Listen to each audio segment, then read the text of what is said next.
Hello my loves, welcome back to my channel, and for those who don't know me, my name is Hope, and today we are going to be reading the weirdest relationship stories that you ever heard. Because one thing about Reddit, it gives us stories that is just going to blow you up there. And honestly, who doesn't love weirdest things? Because Reddit is a place where you can say anything, no matter how weird it is, and people will still find it interesting.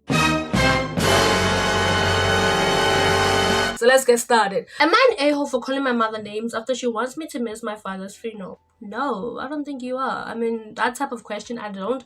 What's making me question is like, why is she so hell-bent on not wanting you to go there? Stop it. Get some help.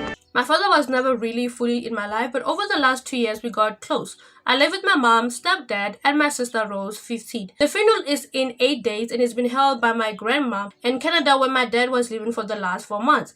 I live about 2 hours away from Canada. Anyways, when my mom got the call, she called me into the kitchen and told me, and I was obviously heartbroken. Yeah, I can get that. I mean, imagine like not having your dad fully present for all your life, and then the remaining of his 2 years before he passed away, you guys become so close, and then you feel like now you guys are starting to get to know each other, and then now he's just gone like that. Yeah, I mean, it is kind of painful, even though I may not be able to share the same type of pain that you have. My mom wasn't too bothered and told me to calm down and stop acting hostile. What?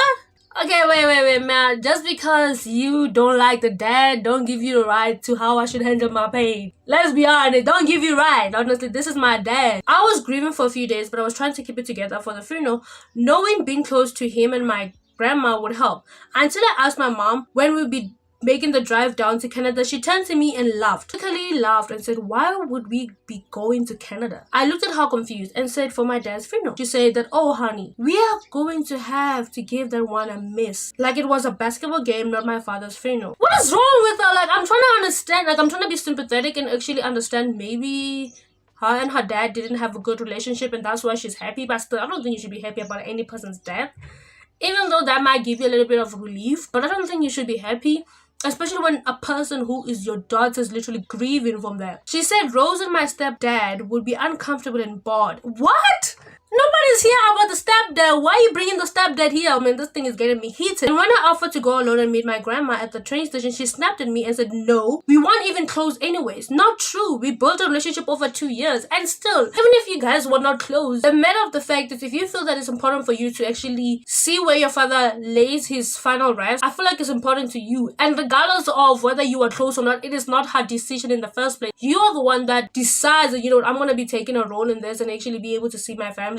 I'm gonna be able to see my dad, and the fact that you guys started to bond over those 2 years is actually good. Now obviously you're feeling teared up because now it's kind of like you're losing the future that you hoped for. There was a future that you were thinking about with you and your dad, maybe like him walking you down an aisle, he maybe raising your grandkids, you know, those types of futures where you think, oh my god, like honestly, me and my dad, we finally close now. And especially when you're older, the relationship becomes even more mature in terms of like how you guys understand things and how you understand why he was not in your life. And then you kind of forgive him, right? But regardless, she still don't got it right. Let's be honest. Last night at dinner was the final straw. Rose was talking about some horse riding competition going on the weekend of my dad's funeral. My mom wanted us to all go there. Oh god, wow. This is the part where I may be an a-hole. I called my mom a toxic and so that I'll be going to my first funeral no matter what. I don't think you are. I just feel like the lack of sympathy that your mother is holding on, and your family and your dad and your whole family is literally showing against your grievance of your dad. It doesn't even matter what type of relationship they may have had with your dad. That's on them. That's okay for them. But if they don't want to go, they could have like, you know what, hon, I didn't have a good relationship with your dad. I don't feel like I should go there. It's not my place. But if you want to go there, I'll give you the moral support. You get that? Like, it don't have to be that simple. Why are you guys trying to turn it into a roller coaster where one person feels neglected?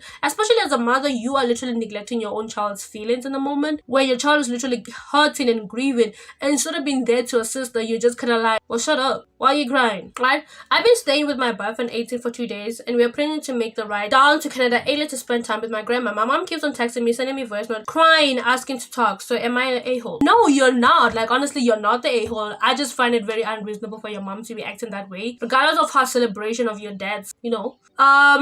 she got no right to do what she did. Like, honestly, I feel like it was just mean and it was just like unbothered. In terms of like, you may not like the dad, that's cool and all, that's your business. End of the day, you have a child and she lost her parent. Regardless of how you feel, regardless of what it is, and then you just having to act like everything is okay, that's not okay. Let's hear what people are saying on Reddit. People are saying, okay, so people are saying, not the a-hole. I understand your mom not wanting to go to your father's funeral, but she shouldn't stop you from wanting to go. Yeah. And you know what? As God, mom and dad and sister would go drive around, do some tourist thing, while OP goes to the funeral and whatever past activities. Yeah, that's what I'm saying. They could just say, okay, you know what? I'm not gonna go to your dad's funeral. Maybe I don't have a good relationship with your dad's family, but since you wanna go and it's important for you to go, we're gonna drive there, and then me and your family we're just gonna go around another place to travel and see other things, right? I feel like they should have just did that. But obviously, if they may feel like if maybe OP would have felt like, okay, that's disrespectful. Like, I'm literally crying. You guys are just going to Canada acting like tourists.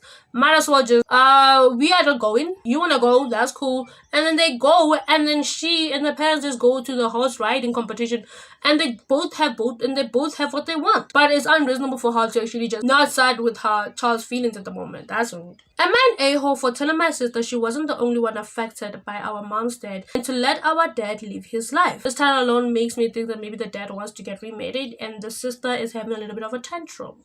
I said something meaning well, but even my dad, whom I said it, thinks I went too far, so I would like to have an unbiased opinion, don't worry.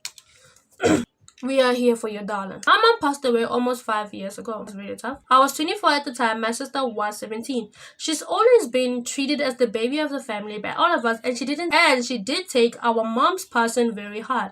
I can imagine turning 17. Your life hasn't already started. You're literally in school at the moment, and maybe you're about to finish, and then boom, your mom just passed away. And a stage where you begin to understand that honestly how your parents treated you before, it was based on what they had, and now like I feel like especially when you start to become 19 and then like going into your 20s, your relationship with your parents starts to become a more mature one, where it also becomes like a friend. You can go to her, ask her questions regarding this and that.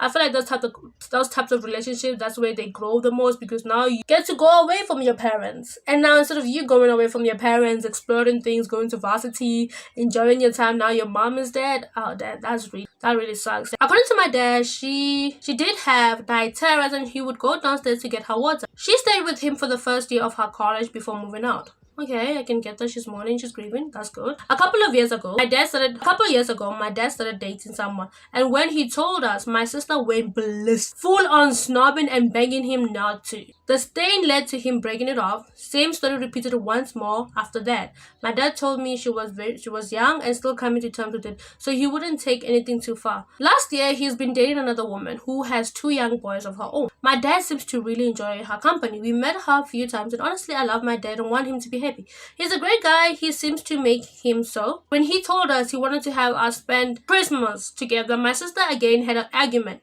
since our Christmas with him was supposed to be her safe space.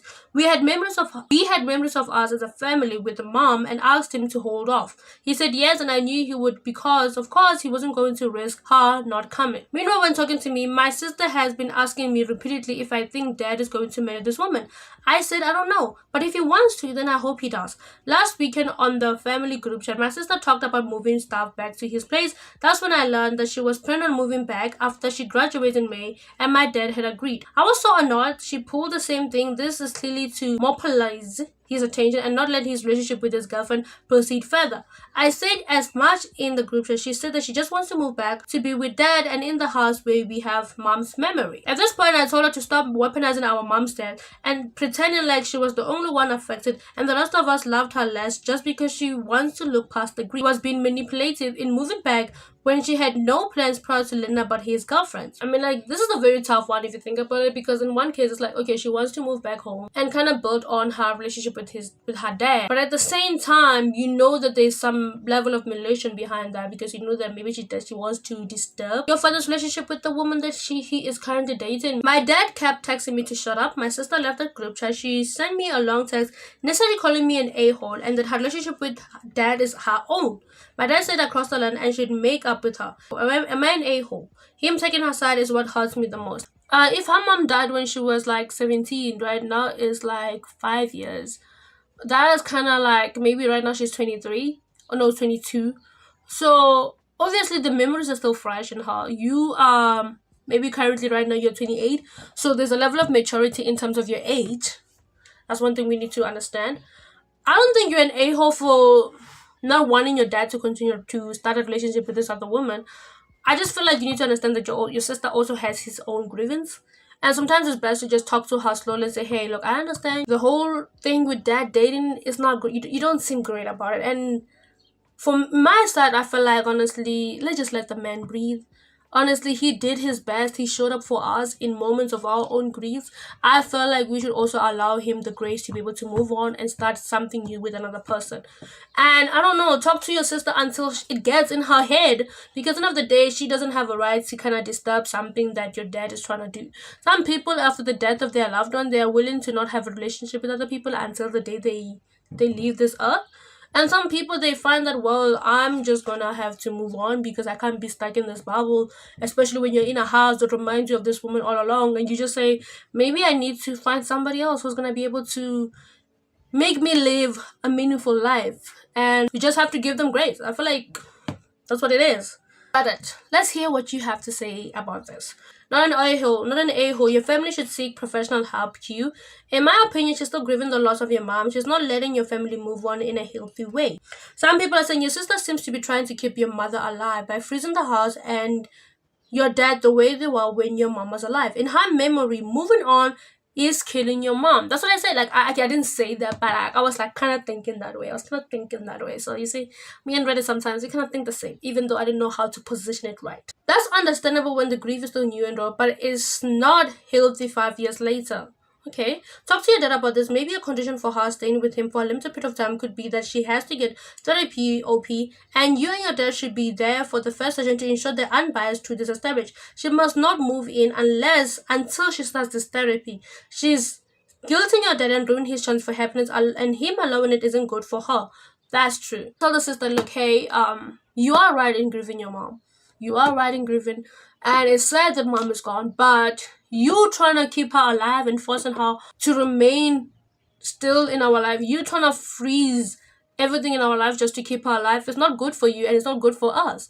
End of the day, you need to allow your dad to move on. Unfortunately, that's what it is, because doesn't mean your dad moving on doesn't mean that he didn't love your mom. He did. By the end of the day, that's the reality of how the situation is, and you need to heal, because if you don't heal, you're gonna end up, this grieving is gonna end up becoming something bad for you, not good for you. We need to grieve our parents in the right way, not grieve them in a wrong way where we have to feel like we constantly feel like we need to change our lives. Okay, now we got another one. We got one more, one final one to be able to set the tone of the day. So today we are dealing with not the a-hole. So first one is, am I an a-hole for staying with my niece after the closest thing she has to a mom died? I don't think you are an a-hole, but let's listen. I have a niece, 21, Penelope. If I said it wrong, I apologize. I called her my niece, but I generally don't know if or how we are related. Okay, godmother or something like that. Philippi lived with her grandparents from when she was 2 months old until she was 18. Once she graduated from high school, they sold their house, moved into assisted living, and bought her a nice 3-bed, 2-bath house near around an hour away. Oh, that's nice. That's nice. They make sure that she's doing okay financially. I was asked to check in on her and make sure she's doing okay on her own. Until recently, that just meant stopping by with dinner once a week and helping her manage living alone. You're a good human. Grandma was sick for 2 months and had 2 surgeries, spent a month in the hospital, and was being fed through a tube. Oh, that's tough. Over the weekend, Philippi was staying in the hospital with her grandma to give her uncle a break. Her grandma left at 9. Her grandpa left at 9. Her grandpa left at 9 and grandma was doing fine. By around 11, she was struggling to breathe. So the nurse popped up I don't like where this is going. And gave her nausea medication, because nausea could popped up to help her swallow her saliva, in her throat, and gave her nausea medication because could impact her ability to swallow. Later, she asked Philippi to lower the bed so she could lay down and go to sleep. Shortly after that, she couldn't breathe and she was in a lot of pain, so they set her up again, snatched the throat, and gave her pain meds. I don't know how you feel. This is a position where you wouldn't want anyone to be in, because it just seems tough, honestly. It just seems tough to just see your loved one constantly in a state like this, and then you are powerless to do anything to even help them. An hour later, she was still in severe pain, so they gave her more pain meds. Less than 45 minutes later, she stopped breathing and they chose not to resuscitate her.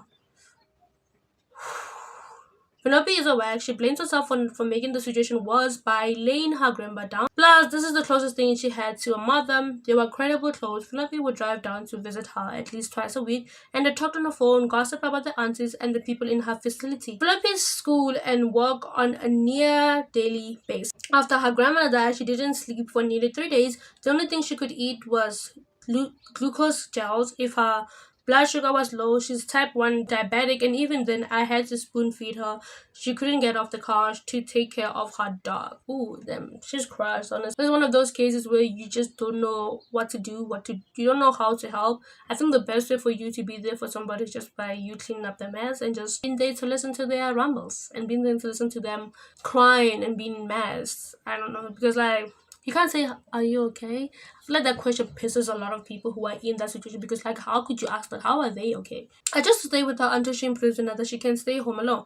We are already making some improvements. She's sleeping through the night if I'm in the bed with her, and we're eating a couple meals a day. I've won a therapist, so she's going to start on Tuesday, and she will be going twice a week. Then why are you an a-hole? Why are you an a-hole? Like, I'm feeling to get everything is going good. You have been a helpful person. The problem is, oh, we got a problem. I just had to say that, no, we got a problem. The problem is that my fiance is upset that I'm never home except to get more clothes. What's wrong with your fiance? What's wrong with your fiance? Does she not understand that somebody's dealing with a difficult thing in her life? He wants me to stop cuddling Penelope because she's an adult and needs to know how to function on her own. Now I'm wondering if I am the a-hole for leaving my fiance to stay with Penelope. You know what? Let's have Reddit tell us what it is, and then after that I'll be able to give my opinion, because honestly, I don't think you are not an a-hole. Honestly, I just feel like your fiance is unreasonable. Not an a-hole.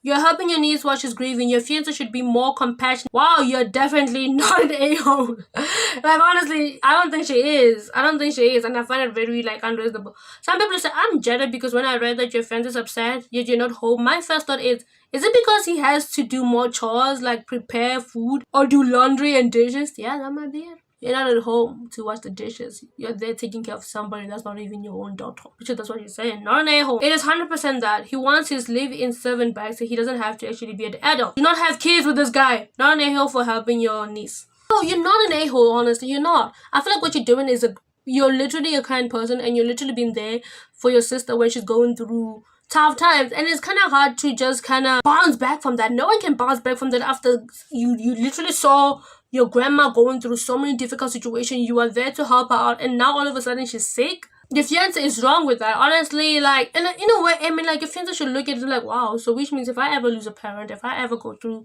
a situation like this, I know that I have a fiance who's willing to take care of me. But now he's like, no, you're not home, so you need to clean. Why are you taking care of somebody? She's old enough. No one is old enough for grief.